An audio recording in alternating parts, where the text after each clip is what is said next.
Habari wa Tanzania. Leo nimewaletea mada inayosema kwamba kwa nini Samia Suluhu Hassan aliua watu siku ya tarehe 29 mwezi wa 10 mwaka wa 2025. Ni sababu gani zilipelekea Samia akaua watu? Sasa kabla ya kukupa sababu, ngoja kwanza nikupe mifano michache itakayokupa uhalali wa wewe kuihoji serikali.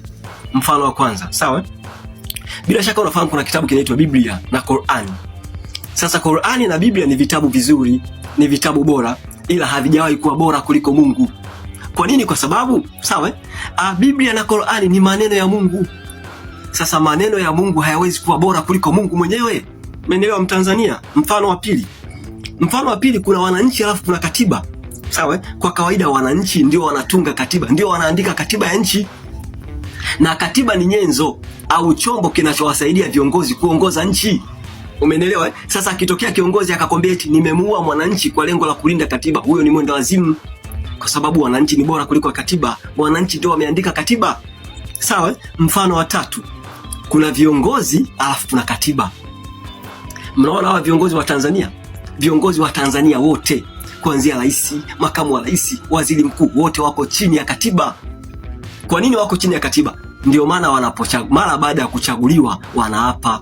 Wanasema hivi, mimi fulani naapa kwamba nitailinda na kuihifadhi, nitailinda na kuitetea katiba ya Jamhuri ya Muungano wa Tanzania. Maana yake mimi fulani na fulani nitaongoza kama katiba inavyonielekeza, nitaongoza nchi kama katiba inavyonielekeza. Viongozi wote katika nchi ya Tanzania hakuna hata mmoja anayeruhusiwa kuongoza nchi kama anavyotaka yeye. Nchi inatakiwa kuongozwa kwa mujibu wa katiba. Umenipata Mtanzania? Sasa unaiona katiba ya Tanzania? Katiba ya Tanzania imempa rais madaraka ya kutangaza, tunasema ya kutangaza hali ya hatari. Yaani rais amepewa madaraka, sio IGP. IGP hana mamlaka ya kutangaza hali ya hatari katika nchi. Katiba imempa rais madaraka. Umenipata? Na rais mwenyewe anatakiwa atangaze hali ya hatari. Yaani sio tu anakurupuka.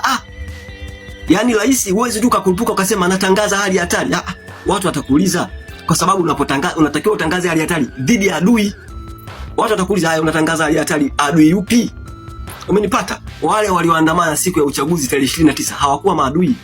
Walikuwa ni Watanzania wanaodai haki.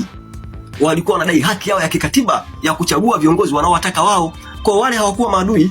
Umenipata? Sasa Samia Suluhu Hassan anasema kwamba aliwaua wale Watanzania walioandamana kwa sababu ya kwanza anasema hivi, wale walioandamana walichoma mali za serikali. Nikuulize Mtanzania, unaelewa maana ya mali za serikali? Mali za serikali ni mali za wananchi. Kwa hiyo sio sawa rais kumuua mwananchi eti kwa sababu anatetea mali ya serikali. Ingawa Samia Suluhu Hassan alikataa na akasisitiza kuwa yeye hajawahi ua binadamu hata mmoja na hawezi ua binadamu. Zile video ambazo zilichukuliwa tarehe 29 zina ushahidi tosha kuwa Samia Suluhu Hassan aliwaua Watanzania ambao walikuwa wanaipigania haki yao. Huyu jamaa mmemsikia vizuri. Kila ambacho anakiongea ni cha ukweli. Wale watu ambao walitokea tarehe 29 walikuwa ni Watanzania. Si vile Mama Samia Suluhu Hassan alisimama na kusisitiza na kusema kuwa hawakuwa Watanzania.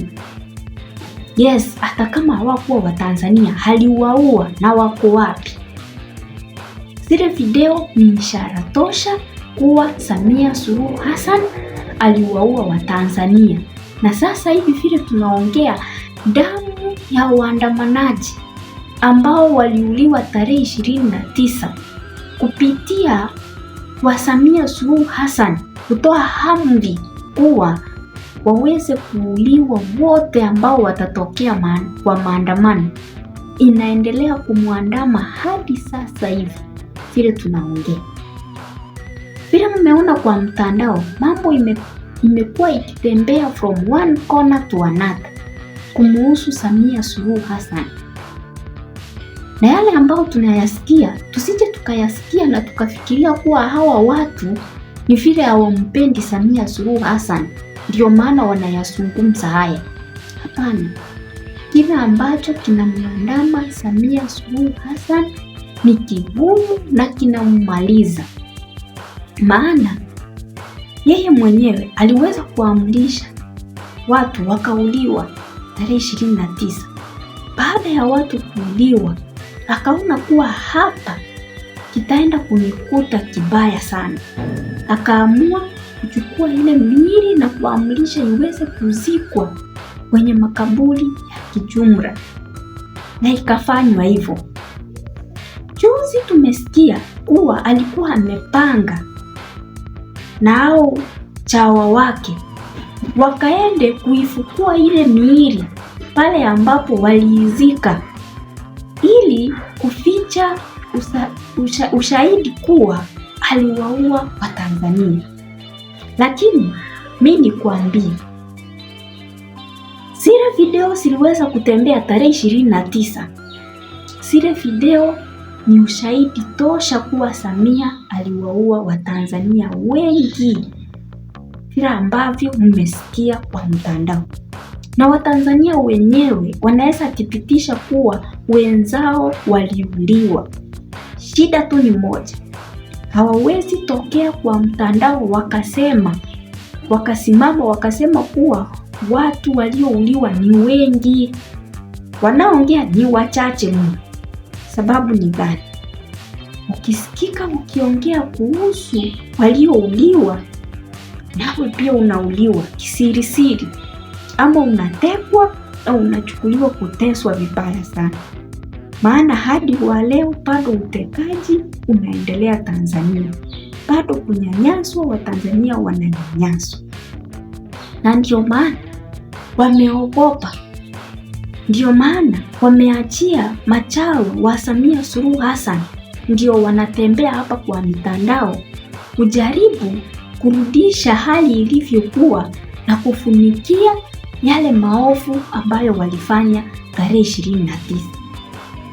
Wasichokijua ni kuwa zile video ambazo watu walichukua tarehe 29 ni kumbukumbu tosha kwa dunia nzima kwa kile ambacho Samia Suluhu Hassan alikifanya. Maana zile nazo asiwezi futika.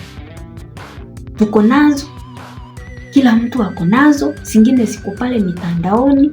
Ni video mbaya sana, ni video ambayo zinauma vibaya sana.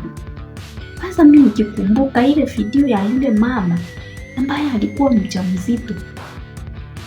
Imagine unaua mama mjamzito, na ukae chini tu ufikirie, huyu mama mjamzito hata ungewekwa na yeye pale, usipewe chochote kile, apewe ruhusa kuwa tandika, huyu atakutandika kweli?